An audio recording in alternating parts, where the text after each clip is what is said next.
고린도전서 7장 17절에서 24절 말씀 제가 봉독하겠습니다. 오직 주께서 각 사람에게 나눠주신 대로 하나님이 각 사람을 부르신 그대로 행하라. 내가 모든 교회에서 이와 같이 명하노라. 할례자로서 부르심을 받은 자가 있느냐? 무할례자가 되지 말며, 무할례자로 부르심을 받은 자가 있느냐? 할례를 받지 말라. 할례 받는 것도 아무것도 아니요 할례 받지 아니하는 것도 아무것도 아니로되 오직 하나님의 계명을 지킬 따름이니라. 각 사람은 부르심을 받은 그 부르심 그대로 지내라. 내가 종으로 있을 때 부르심을 받았느냐? 염려하지 말라. 그러나 내가 자유롭게 될 수 있거든 그것을 이용하라. 주 안에서 부르심을 받은 자는 종이라도 주께 속한 자유인이요 또 그와 같이 자유인으로 있을 때 부르심을 받은 자는 그리스도의 종이니라. 너희는 값으로 사신 것이니 사람들의 종이 되지 말라. 형제들아, 너희는 각각 부르심을 받은 그대로 하나님과 함께 거하라. 아멘. 오늘은 부르심을 받은 대로 행하라는 말씀으로 우리가 함께 말씀을 살펴보겠습니다. 지난 시간에는 고린도 교회의 5번째 문제인 결혼에 관한 문제를 다루었습니다. 결혼하고 나서 그리스도인이 된 사람이 그 믿지 않는 배우자를 멀리하는 그런 문제들이었습니다. 예수님을 믿고 나서 금욕주의적 자세로 나아간 사람들이 있었습니다. 그래서 믿지 않는 배우자와 가까이 하는 것은 뭔가 죄를 짓는 것 같은 그런 생각을 하는 사람들이 배우자를 멀리하게 됩니다. 그리고 배우자와 관계도 하지 않으려고 합니다. 그러나 바울은 오히려 먼저 믿는 자를 통해 믿지 않는 자들을 구원할 수 있기 때문에 성급하게 이혼하거나 배우자를 멀리하지 말라고 권면합니다. 이렇게 그리스도인이 된 사람들이 자신의 주변을 자꾸 바꾸려고 하는 그런 경향이 있었습니다. 그리스도인이 아닌 사람들과 멀리하려고 하고 금욕주의를 추구해서 세상과 담을 쌓으려고 하는 그런 사람들이 많이 나타났습니다. 그런 사람들을 향해서 바울은 일반적인 권면을 하게 되는데 그것이 오늘 본문을 읽은 본문의 내용입니다. 먼저 17절 말씀을 보겠습니다. 오직 주께서 각 사람에게 나눠주신 대로 하나님이 각 사람을 부르신 그대로 하라. 내가 모든 교회에서 이와 같이 명하노라. 아멘. 여기서 행하라라는 단어가 나오는데 그대로 행하라. 여기서 행하라는 단어는 적극적으로 무언가를 하라는 그런 뜻이 아니라 머물면서 두루두루 다녀라 라는 뜻입니다.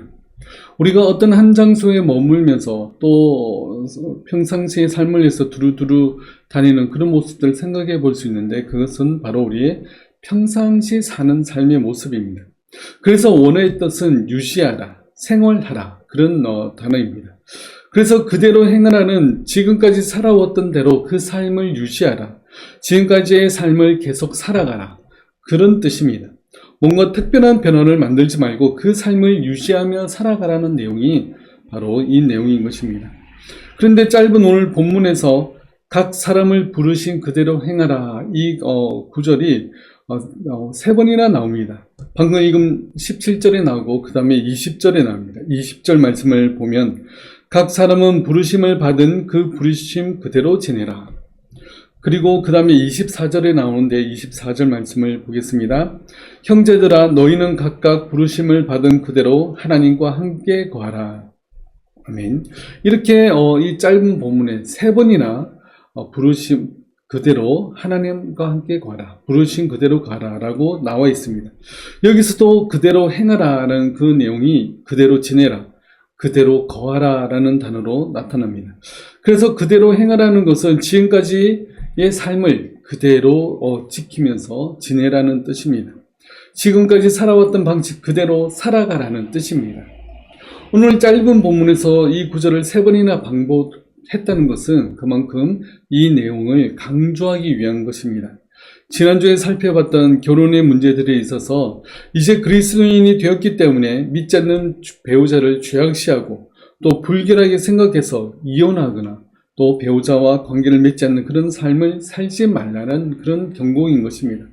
자신의 몸을 거룩하게 하기 위해서 수도원 같은 곳에 들어가서 세상과 단절하며 살지 말라라는 뜻입니다.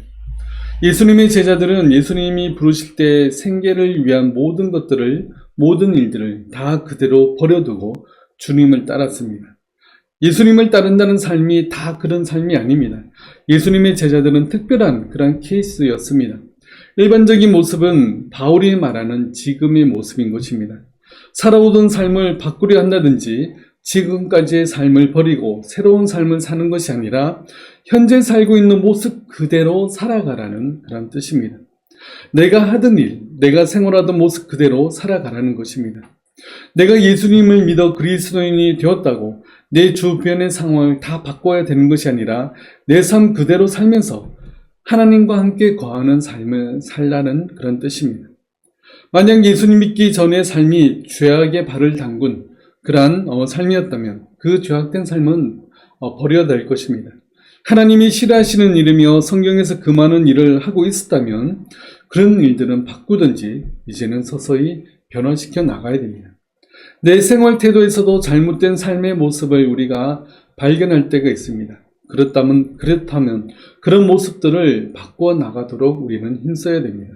성경 말씀을 우리가 알면 알수록 또 하나님을 가까이 하면 할수록 내 삶의 모습이 어떤 모습이 잘못된 모습인지를 우리가 점점 더 알 수 있습니다. 그러면 믿음이 자라고 신앙이 성숙해질수록 우리의 잘못된 습관과 행동을 버리고 주님을 위해 살기를 위해서 힘써야 됩니다. 다만 바울은 지금 삶을 유지하면서 하나님과 함께 동행하는 삶의 태도를 살아야 된다고 강조하고 있습니다. 우리는 우리가 있는 삶의 자리에 충실히 임해야 됩니다. 지금 우리의 자리는 주님께서 우리를 부르신 자리입니다. 누구의 남편, 또 누구의 아내, 누구의 부모, 누구의 자녀로 불려집니다. 또한 어떤 회사의 어떤 자리, 또 어떤 일을 하는 그런 자영업자 등 우리가 지금 있는 이 자리가 바로 주님이 우리를 부르신 자리입니다. 내가 지금 있는 그 자리에서 우리는 최선을 다해서 살아가야 되고 하나님이 기뻐하시는 일들을 그 안에서 해나가야 되며 말씀을 실천하는 삶을 살아가야 됩니다. 그러한 삶을 살기를 힘쓰는 저와 여러분들 다 되시길 바라겠습니다. 오늘 본문은 세계에 부르신 그대로 행하라라는 그 구절이 나오고 그 이 세 개의 구절 사이에 두 가지의 예를 들고 있습니다. 첫 번째 예는 할례에 관한 겁니다. 18절과 19절 말씀을 보겠습니다. 할례자로서 부르심을 받은 자가 있느냐 무할례자가 되지 말며 무할례자로서 부르심을 받은 자가 있느냐 할례를 받지 말라. 할례 받는 것도 아무것도 아니요 할례 받지 아니하는 것도 아무것도 아니로되 오직 하나님의 계명을 지킬 따름이니라. 이 당시 할례는 매우 중요했습니다. 그래서 할례를 받아야지 구원을 받을 수 있다고 생각했습니다. 그리고 할례를 받아야 교회의 구성원이 될 수 있었습니다. 물론 오늘날도 우리가 세례를 받아야지 교회 안에서 투표권이 있고 또 성찬식에 참여할 수 있습니다. 그런데 이 당시 할례는 오늘날의 세례와는 비교할 수 없을 정도로 정말 중요하게 여기던 그런 일이었습니다. 구원을 받으려면 반드시 할례를 받아야 된다고 대부분의 유대인들이 생각했습니다. 그런데 무할례자로 부르심을 받았으면 굳이 할례를 받지 말라라고 권면하고 있습니다. 이 당시 이런 제안은 매우 혁신적이며 급진적인 그런 말이었습니다. 하나님을 믿는다면 당연히 할례를 받아야 된다고 생각했기 때문에 그렇습니다. 할례를 받지 않으면 구원도 못 받고 하나님의 백성이 될 수 없다고 생각했습니다. 그런 그들에게 할례 받는 것은 아무것도 아니다라고 설명합니다. 이 말에 유대인들은 절대 받아들일 수 없었다고 이야기합니다.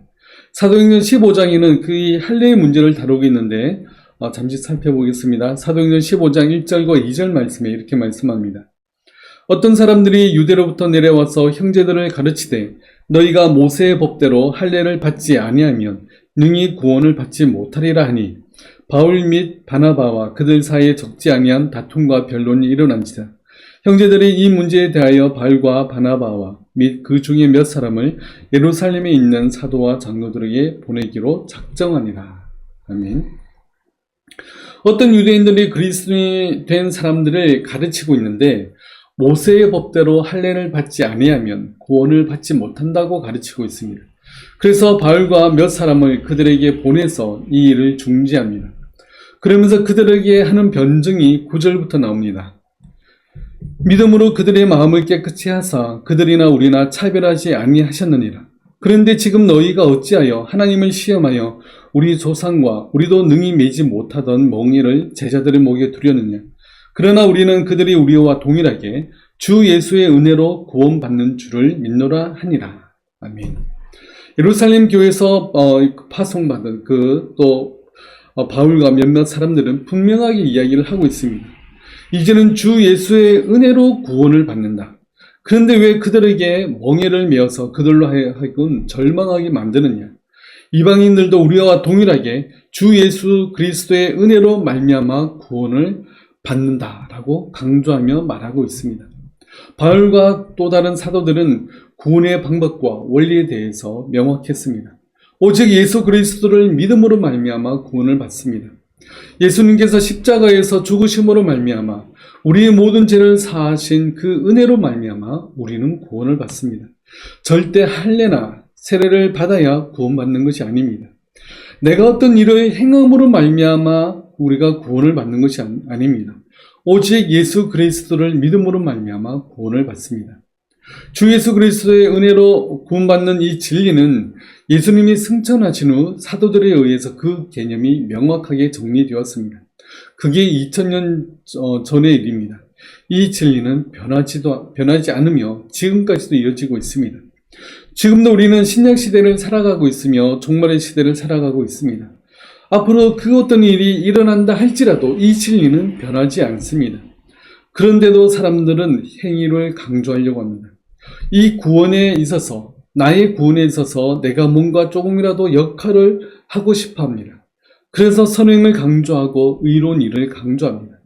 그러나 우리의 구원은 100% 하나님의 선하신 뜻에 의해서 되어집니다. 절대 나의 선행이나 의로움이나 노력이 우리의 구원에 영향을 미칠 수 없습니다. 그래서 과거의 할례를 받았거나 오늘날 세례를 받아야 구원 얻는 것이 아닙니다. 그런 외적인 행위들이 구원에 영향을 미치는 것이 아닙니다. 구원은 전적으로 하나님의 은혜로 말미암아 되어지는 일입니다. 그런 측면에서 바울은 할례를 받거나 세례를 받는 것은 중요한 것이 아니라고 말하고 있는 것입니다. 중요한 것은 오직 하나님의 계명을 지키는 것이다 라고 말하고 있는 것입니다. 구원은 전적으로 하나님의 은혜로 되어지는 일입니다. 그렇게 내가 구원받은 하나님의 백성이 되었다는 것은 전적으로 하나님의 은혜로 말미암아 구원을 받았다는 증거입니다. 그렇다면 하나님의 은혜를 받은 자라면 하나님의 말씀에 순종하고 그 말씀에 따라 살아가기를 힘써야 되는 겁니다. 갈라디아서 5장에는 이렇게 말씀합니다. 그리스도 예수 안에서는 할례나 무할례나 효력이 없으되 사랑으로서 역사하는 믿음뿐이니라. 아멘. 우리의 구원을 위해 하나님은 역사하시는데 우리가 행하는 할례나 무할례는 우리의 구원에 있어서 전혀 효력이 없습니다. 할례나 세례는 내가 하나님을 믿는 자라는 증거일 뿐입니다. 우리의 구원은 오직 예수 그리스도 안에서 사랑으로서 역사하는 믿음뿐입니다. 우리의 구원이 전적으로 하나님의 은혜와 예수 그리스도의 희생으로 되어졌습니다. 그렇다는 것은 구원받은 자가 또 죄를 짓는다고 하더라도 또 잘못된 일을 한다고 하더라도 그 잘못으로 말미암아 그 죄를 말미암아 구원이 취소되지 않습니다. 구원은 하나님의 자녀가 되는 일입니다. 그것은 우리 혈육의 부모 자녀 간의 가족이 되는 것과 같습니다. 우리의 자녀들이 죄를 짓고 또 잘못을 행했다고 우리 자녀가 아닌 자가 되는 것이 아닙니다. 잘못하고 실수하고 죄를 지었다 하더라도 부모와 자녀 간의 관계는 취소되어지는 것이 아닙니다. 우리가 어떤 죄를 지었다면 다시 회개하고 우리는 하나님께로 돌아오면 됩니다. 그러므로 내 잘못과 죄악과 믿음 없음을 한탄할 것이 아니라 나를 끝까지 기다리시고 인내하시는 하나님을 바라보시면서 오직 하나님만을 신뢰하고 하나님 앞에 엎드려 나와야 됩니다. 한번 하나님의 자녀이면 영원히 하나님의 자녀입니다. 내가 죄를 지었다고 구원에서 탈락되는 것을 걱정하지 마시고 오직 나를 끝까지 사랑하시는 하나님의 사랑을 바라보시면서 하나님을 의지하시기 바랍니다. 그래서 믿음 없는 자가 아니라 더욱 믿는 자가 다 되시길 바라겠습니다. 18절 말씀을 보겠습니다. 할례자로서 부르심을 받은 자가 있느냐? 무할례자가 되지 말며 무할례자로 부르심을 받은 자가 있느냐? 할례를 받지 말라. 무할례자로 부르심을 받았다는 것은 이방인들을 말합니다. 이방인이 부르심을 받아 하나님의 자녀가 되었다면 굳이 할례를 받지 않아도 된다라고 이야기합니다. 또한 할례자로 부르심을 받았다는 것은 유대인들을 말합니다. 유대인 남자아이는 태어난 지 8일 만에 할례를 받습니다.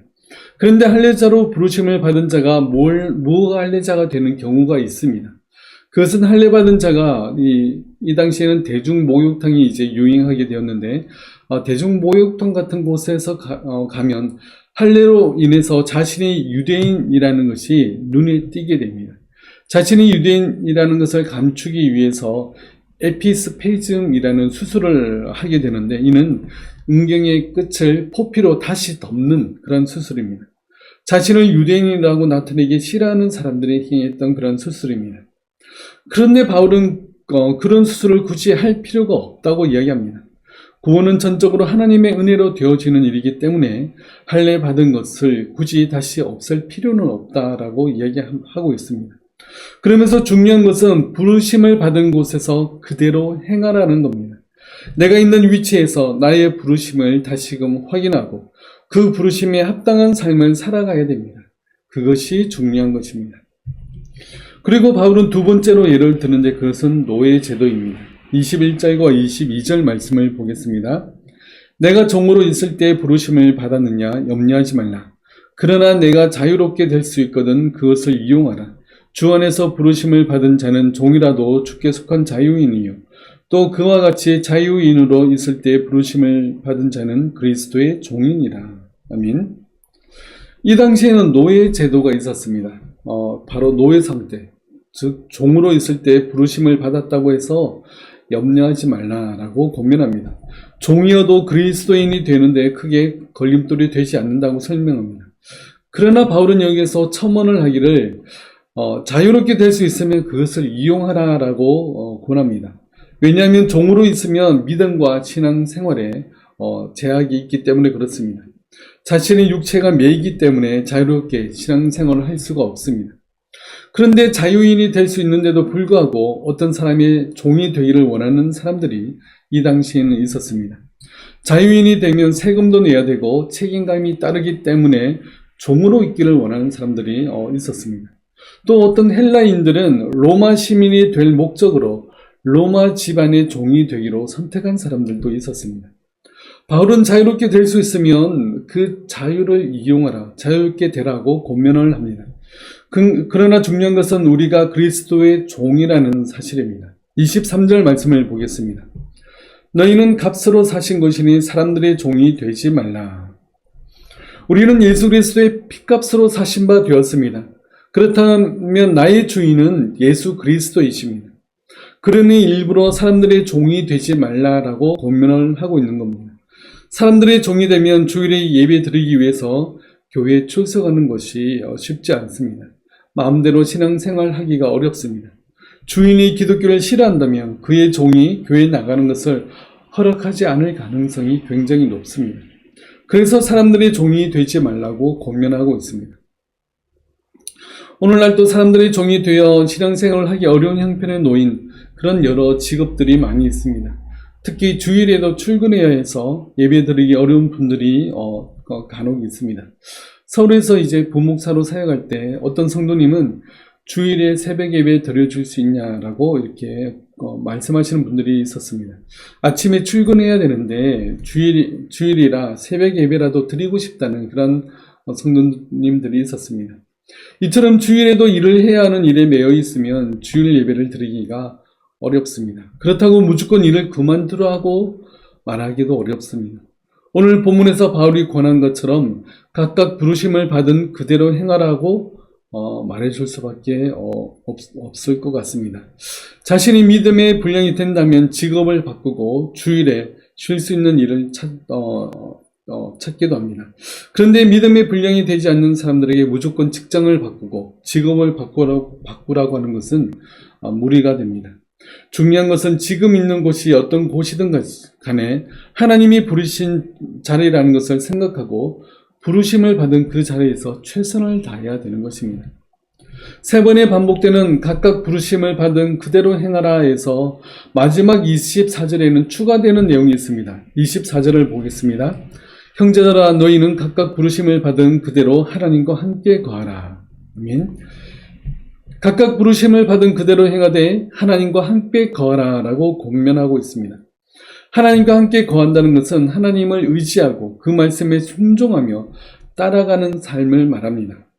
하나님께서는 나에게 가장 선한 길로 인도하신다는 사실을 기억하고 그 하나님과 함께 동행하는 삶을 살아야 됩니다.